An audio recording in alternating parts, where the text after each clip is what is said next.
Welcome back to Big Mouth and fancy seeing you here. Before I begin, I want to thank every single person who subscribed to this channel. You get me in there. I appreciate you so much and I mean that. And I want to make you a promise that my sub count will always be an accurate reflection. I will never ever buy subscribers. I will never give you a fake impression of my popularity. The whole point of me starting this channel is to talk about things that I'm passionate about. It's very important for me that people have a place where they can come, where we can openly discuss things, where there is no aggression and there's no fakery. So I totally always get amazed when I see even one person that's watched my video. For me, I'm surprised anyone watches my content. So I'm really grateful.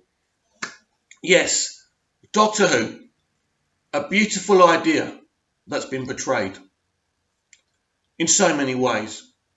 When you look at Patty Jenkins and what she did with Wonder Woman and how she spoke publicly and how she continues to speak publicly, the same with Gal Gadot. It's very inclusive to everyone. Men, women, everyone. She made it very clear from the beginning that Wonder Woman is for everyone. One of the first statements we got from Jodie Whittaker was that we as men shouldn't be afraid of her gender. WTF? What are you talking about? What are you saying? Jodie, did you understand what you were even saying? Did the BBC tell you to say that? It was one of the most ridiculous, divisive statements. The next thing on her opening statement was that she's a feminist. What's being a feminist got to do with you playing the Doctor, playing one of the most iconic characters in fiction? It became a very divisive beginning. People wonder why this fandom is so split. Of course it's split. Because the BBC and Chris Chibnall, in the way he's written this show, has been very divisive. If you grab a man by the balls and you keep on squeezing them, it's going to hurt.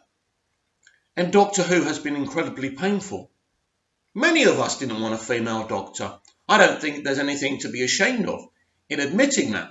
But I think most of us were happy to say, do you know what? She's done a lot of stuff. She's a good actor. He's done a lot of stuff. He's a good writer. He's a good creative. Maybe this is what we need. Maybe we'll get something extremely special. We got quite the opposite.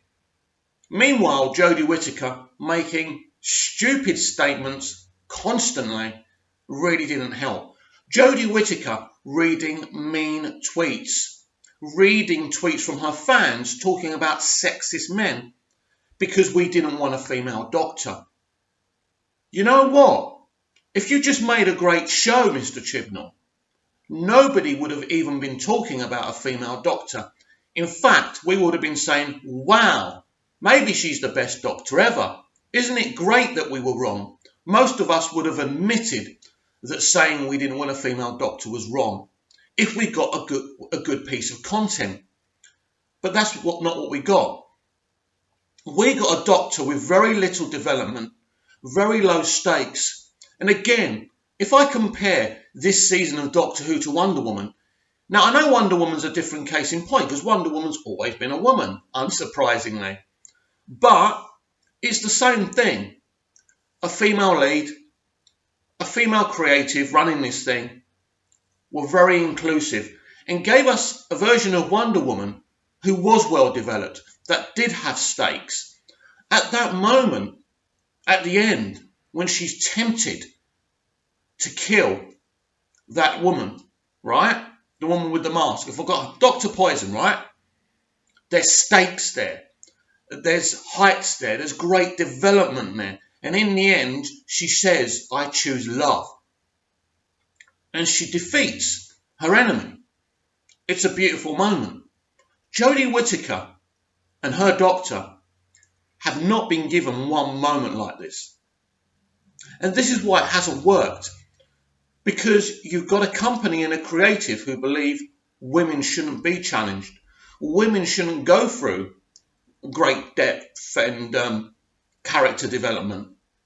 They should just step across the stones and never fall over. Now, we all know that women go through a lot of bad things in their lives and have to put up with a lot of bad things in their lives. We know that. But I think it's the mentality of the company that is the BBC. Isn't it surprising that the women who work for the DC films, aka Warner Brothers, all sing from the same song sheet? Margot Robbie, a beautiful creative, a talented woman, I've never heard her say one divisive thing. That's very interesting to me. Now, maybe they all hate men and they think we should all be castrated, but they don't come out and say it. That's the difference. After all, the entertainment industry is no different to any other business. It's a business. You've got to sell the product. Something the BBC and Mr. Chibnall don't understand. All they've done is bored us and bored us. That's not because there's a female lead. Now, I'm not saying that men can't write for women. There's some men who really do know to write some beautiful stuff for women. But this man, Chris Chibnall, should never be writing for a woman. He clearly doesn't understand women. There was an opportunity here. I myself was inspired, yes, me, a guy who didn't want a female doctor, to write some fan fiction for the female doctor. So in her very first episode, right, which I called, I think, Great Change, or something like that, the doctor finds it very hard coming to terms with being a woman. The differences with being a woman.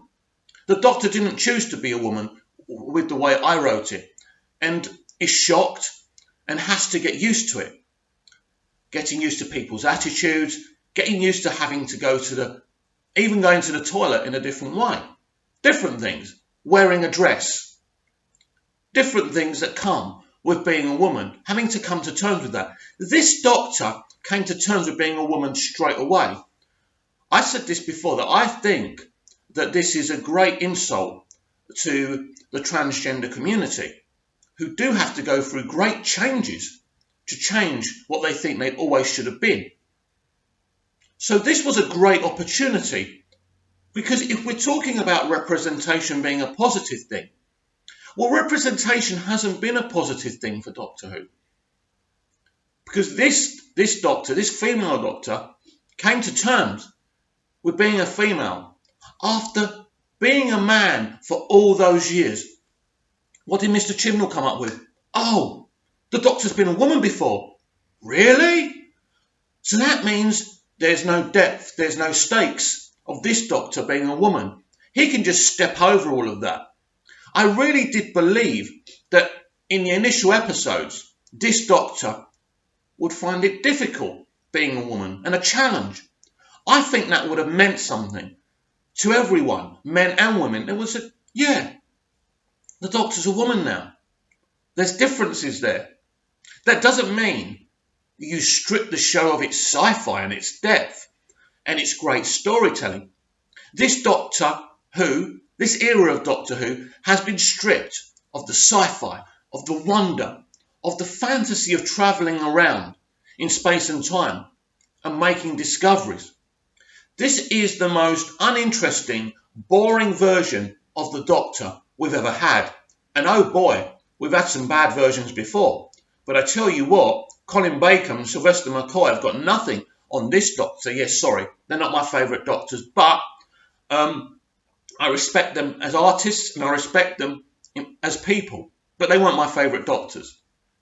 And Jodie Whittaker is certainly my least favourite Doctor, because it's very similar to what people accuse Rey of in Star Wars, of this term of being a Mary Sue, in this term of not having stakes, that everything comes easy to this person because they happen to be a woman, which means they can't have any stakes, they can't have any challenges. That's wrong.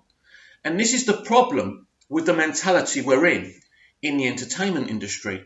We were robbed of a great version of the Doctor because the creative didn't want to go there. And this is why he's in trouble. That's why he's going to lose his job after season 12, after 6 episodes. It didn't have to be this way. Chris Chibnall has the talent to have given us a much better version of the Doctor. But he decided not to do that. He decided to do this. The problem with what Chris Chibnall has and what Jodie Whittaker have, there's 55 years of history of greatness. And what you gave us was bland, uninteresting, boring material. As I keep on saying, you can keep on throwing pie charts at me, Mr. TARDIS, telling me that this Doctor is 45% more popular than the last Doctor. Well, that wouldn't be difficult, would it? We can compare any less popular thing to something new and say it's more popular. But it's the content that's important. Ratings are not. You can keep on telling me that this is the most popular Doctor, but she clearly isn't. She isn't. But it's not even about popularity.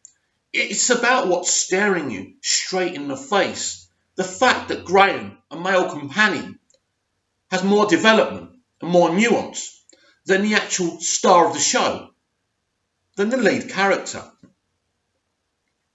I'm not making this up. One of the things that's become really frustrating for me are the lies that defenders of this series are saying. I also don't like what the people I agree with are doing. They're making crap out about the ratings. The ratings are not bad. They're not good. They're in the middle. That's what they are. But they're not terrible. I've seen YouTubers saying the ratings are terrible, really bad. They're not bad. But they're not great like the other side is saying either. But focusing on ratings is the wrong way to go here. It's just like focusing on Doctor Who being too politically correct.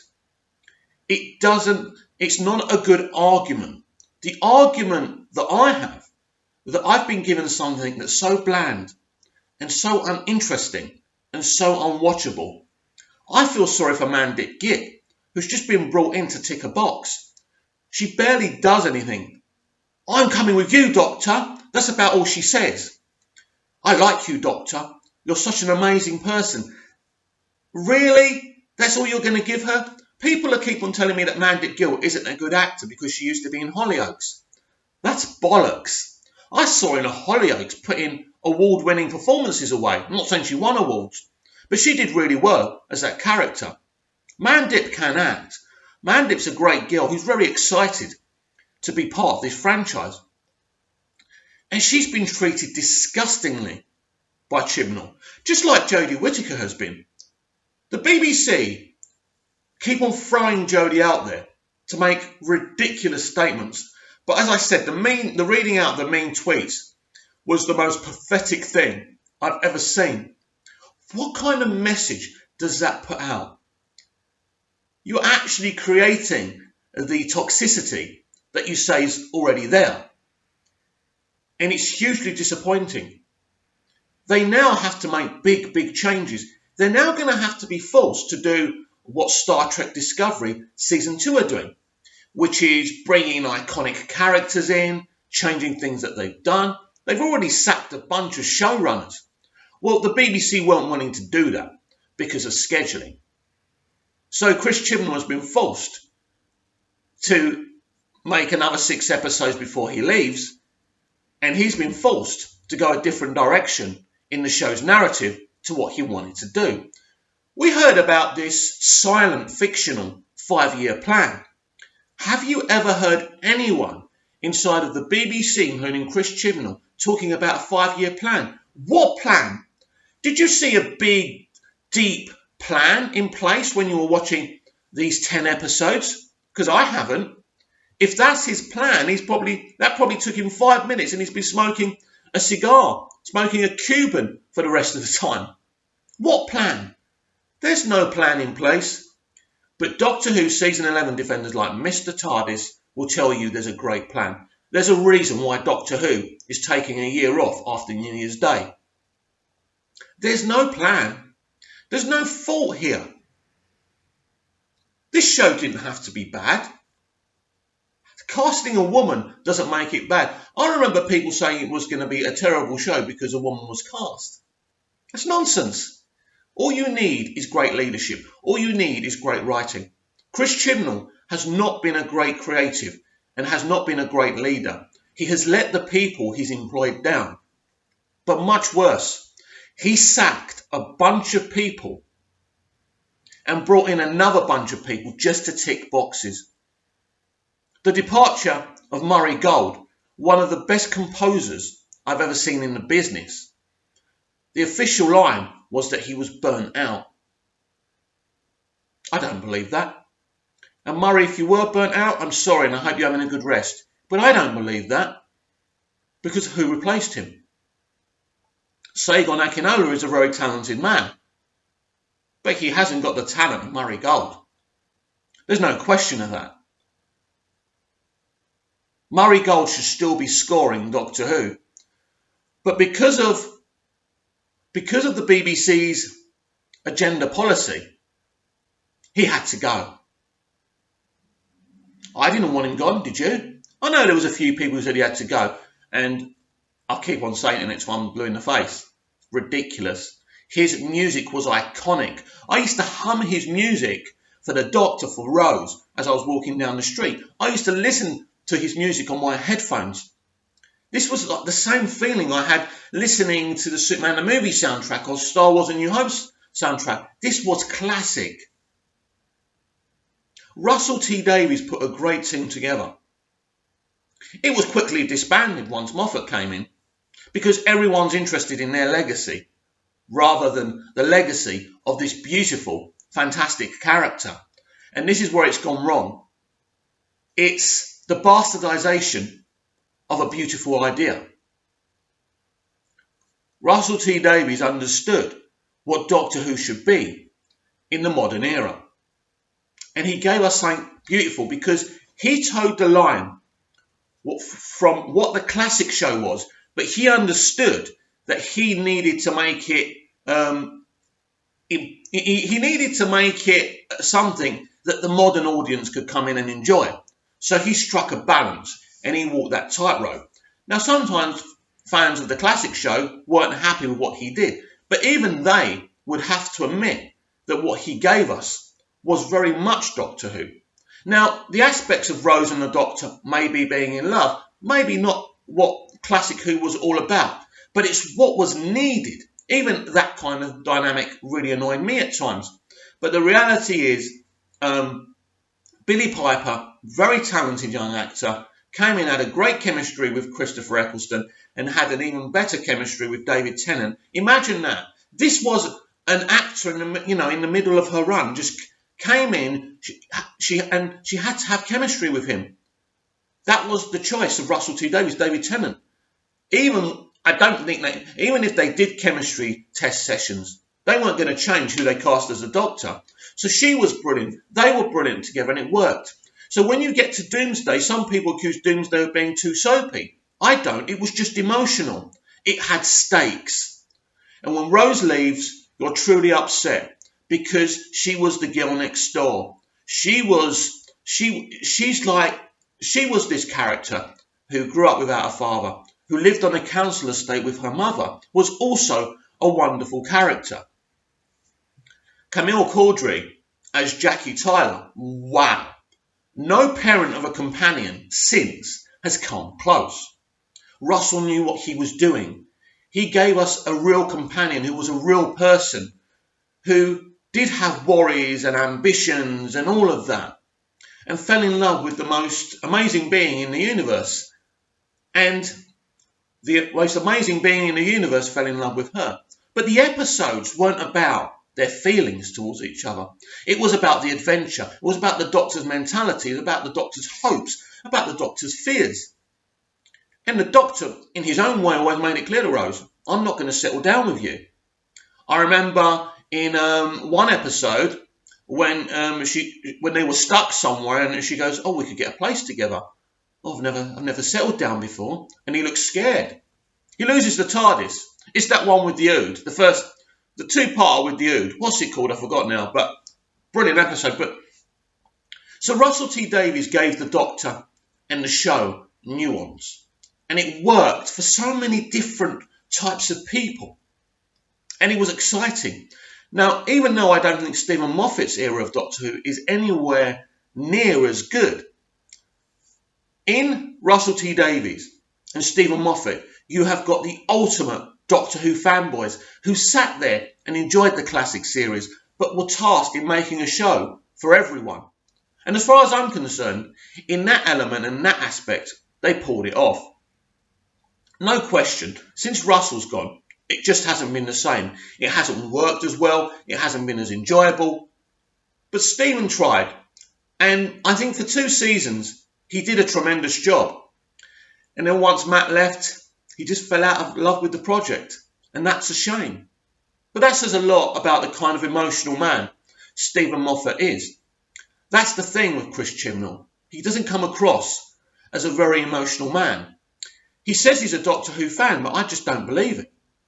Because no Doctor Who fan would give us the content that we've had, would strip away the soul of this character just because it was played by a woman.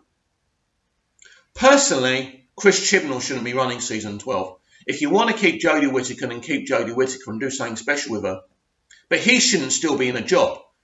If I did the half-assed job that he's done with the projects I'm developing, my network would have had me on my toes ages ago. But that's the thing. When you know people in the industry, you scratch someone's back and they scratch yours. You see, people fail upwards in this industry. We've seen it with Stephen Moffat and Mark Gatiss. They've got this brilliant Dracula series now. And I've been hearing a lot of great stuff from it. Now, I'm glad they're doing it. Don't get me wrong. I think they're very talented creatives, even though it didn't totally work out for them on Doctor Who. They've done a great job on Sherlock mostly. And I'm sure I'm going to love their version of Dracula. No question. Chris Chibnall and Jodie Whittaker, after they leave Doctor Who after the 6 episodes in season 12, will probably be offered a series together with the BBC. Again, failing upwards.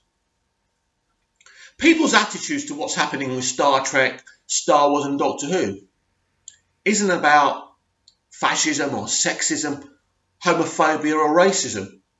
It's about our characters being robbed from us. Because it's all very well representing, but just because you're representing, it doesn't mean you have to kill a franchise dead.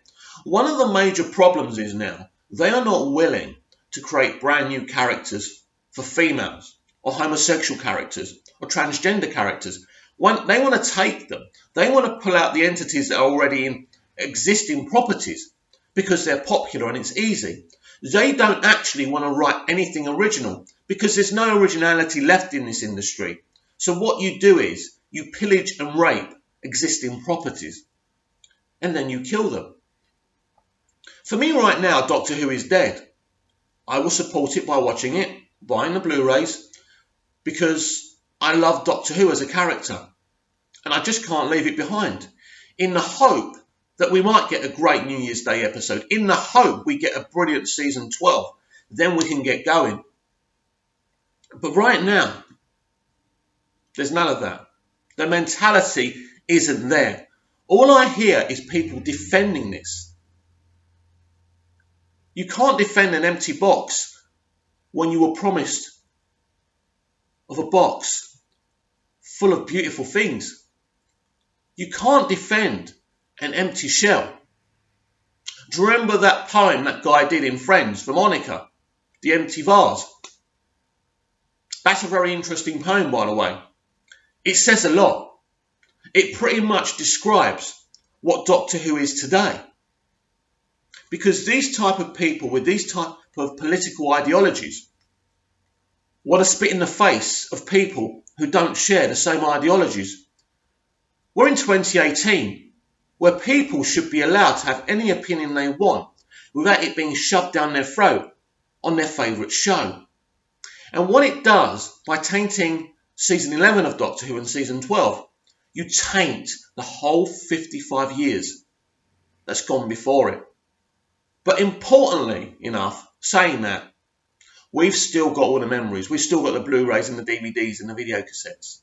We can watch the real Doctor Who whenever we want. Thank goodness for that.